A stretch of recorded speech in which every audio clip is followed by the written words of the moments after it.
Good morning. ഇന്നലെ നമ്മളൊരു video upload ചെയ്തിരുന്നു അല്ലേ, ഓൺലൈൻ സ്കാമുകളെ കുറിച്ച്. അതായത് ഇൻസ്റ്റാഗ്രാമിലും ഫേസ്ബുക്കിലും പിന്നെ യൂട്യൂബ് വഴിയൊക്കെ നടക്കുന്ന ഓൺലൈൻ ജോലി തട്ടിപ്പുകളെ കുറിച്ചിട്ട്.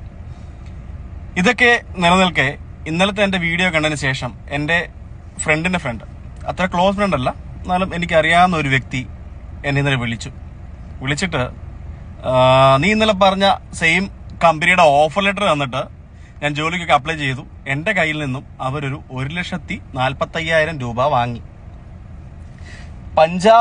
ഒരു പഞ്ചാബ് ബാങ്കിന്റെ അക്കൗണ്ട് നമ്പറാണ് തന്നത്. ഓഫർ ലെറ്റർ കണ്ടു കഴിഞ്ഞപ്പോഴത്തേക്ക് ഞാൻ അങ്ങ് വീണുപോയി. അദ്ദേഹം ഒരു HR മാനേജറായിട്ട് വർക്ക് ചെയ്തൊരു വ്യക്തിയായിരുന്നു.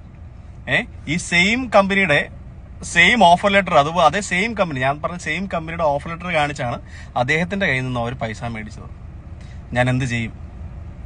ഞാൻ പറഞ്ഞു, ഇനിയിപ്പോ എന്ത് ചെയ്യാനാ? നിനക്ക് ഇതിനു മുമ്പ് അറിയാമായിരുന്നു ഞാനിങ്ങനെ വീഡിയോ